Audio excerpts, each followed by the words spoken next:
होलिका दहन की रात्रि में किया गया 2 लौंग का एक छोटा सा उपाय दिला सकता है बड़े से बड़ी बीमारी से राहत। नमस्कार, मैं पंडित जी.एस. कौशिक आपका स्वागत करता हूं आपके अपने YouTube चैनल जी.एस. गृहीत कौशिक में।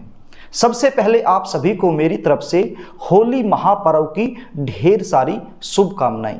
यदि आप किसी लंबी बीमारी से घिरे हुए हैं, कोई ऐसी बीमारी जो लंबे समय से आपको परेशान कर रही है, आप डॉक्टर के चक्कर लगा चुके हैं, दवाइयां भी खा रहे हैं, लेकिन दवाइयां भी काम नहीं कर रही हैं और आप बहुत ज़्यादा परेशान हो चुके हैं, तो होलिका दहन की रात्रि में आप एक उपाय कर सकते हैं। करना क्या होगा, एक पान का पत्ता आपने लेना है, एक पतासा आपने लेना है और 2 लौंग लेनी है। जो पान का पत्ता है बिल्कुल साफ सुथरा होना चाहिए, जो पतासा है वो भी बिल्कुल साफ सुथरा होना चाहिए। 2 लौंग आपने लेनी है, वो भी बिल्कुल साफ सुथरी होनी चाहिए, बिल्कुल साबुत लौंग होनी चाहिए, टूटी फूटी नहीं चलेंगी। ये जो 2 लौंग आपने ली है, इन 2 लौंग को आपने देसी घी में भिगो लेना है। एक कटोरी में थोड़ा सा देसी घी आप ले लीजिए और उस घी में इन 2 लौंगों को भिगो लीजिए और पान के पत्ते पर रख लीजिए। एक जो बतासा आपने लिया है वो भी आप पान के पत्ते पर रख लीजिए और उसके बाद इसको फोल्ड कर दीजिए। अब जो भी पीड़ित है, यानी कि जो बीमार व्यक्ति है, उसके सिर के ऊपर से 7 बार क्लॉकवाइज आपने इसको घुमाना है और होलिका दहन की जो अग्नि है उसके अंदर आपने छोड़ देना है। ध्यान रहे, जब आप ये सामग्री पीड़ित के सिर के ऊपर से घुमा रहे हैं, घुमाने के बाद जब तक आप इसको होलिका दहन की अग्नि में नहीं छोड़ देते हैं, तो बीच में किसी के साथ बोलना नहीं है, किसी के साथ कोई भी बात नहीं करनी है। बिना बोले चुपचाप ये सामग्री आपने होलिका दहन की अग्नि में छोड़ देनी है। उसके बाद अपने घर चले आना है।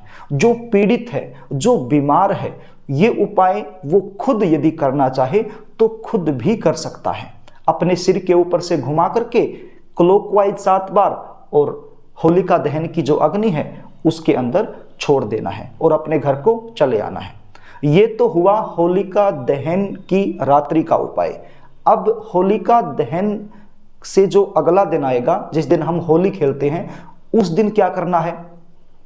होलिका दहन के बाद जो राख बच जाती है, वो थोड़ी सी राख आपने अपने घर में लेके आनी है। जो भी बीमार व्यक्ति है, जो भी पीड़ित व्यक्ति है, उसके शरीर पर थोड़ी थोड़ी होलिका दहन की राख को लगा देना है और 5 मिनट के बाद गुनगुने पानी से उसको नहला देना है। गुनगुना पानी आप समझते हैं, जो मीडियम होता है, यानी कि बहुत ज़्यादा गर्म भी नहीं होना चाहिए और बहुत ज़्यादा ठंडा भी नहीं होना चाहिए। तो गुनगुने पानी के साथ उसको नहला देना है। यदि आप ऐसा करते हैं तो बीमारियों से काफ़ी हद तक राहत मिलेगी। ये तो हुआ पहला उपाय।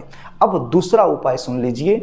जो होलिका दहन की राख आप लेकर के आए हैं, उस राख को आपने एक कागज में रखना है। अब ये कागज कैसा होना चाहिए, बिल्कुल कोरा कागज होना चाहिए, सफेद रंग का, उसके अंदर लाइन नहीं होनी चाहिए।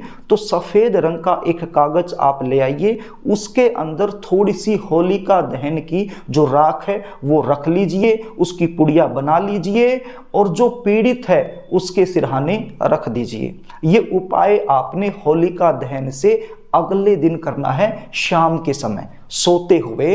तो पीड़ित के सिरहाने आप ये पुड़िया रख दीजिए और सुबह उठने के बाद ये पुड़िया वहां से उठा करके कहीं पर भी बाहर फेंक दीजिए, कहीं पर भी फेंक दीजिए इसको। इसमें कोई संशय नहीं करना है, चाहे आप इसको गटर में डाल दीजिए, गली में फेंक दीजिए, कहीं भी फेंक दीजिए, तो ये पुड़िया आपने फेंक देनी है।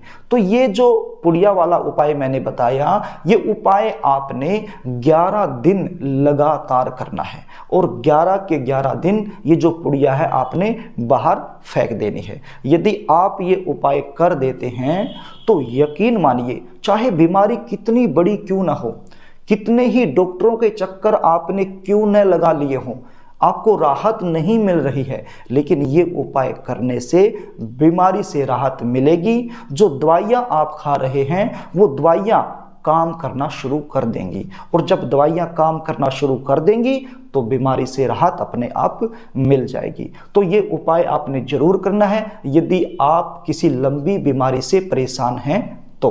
प्रिय दर्शकों, यदि आप अपनी जन्म कुंडली का विश्लेषण मुझसे करवाना चाहते हैं तो स्क्रीन पर दिए गए व्हाट्सएप नंबर पर आप अपने जन्म डिटेल मेरे पास भेज सकते हैं। जीवन में चल रही समस्या का ज्योतिषीय समाधान यदि आप लेना चाहते हैं तो अपनी समस्या टाइप करके मेरे पास भेज सकते हैं। मैं पूरी कोशिश करूंगा आपकी सहायता करने की। यदि आपको कार्यक्रम अच्छा लगे तो वीडियो को लाइक करना, शेयर करना, कमेंट भी करना, और यदि अभी तक आपने इस चैनल को सब्सक्राइब नहीं किया है तो मुझसे जुड़े रहने के लिए चैनल को सब्सक्राइब जरूर कर लेना। आज के लिए बस इतना ही, कल फिर मिलेंगे, तब तक के लिए नमस्कार।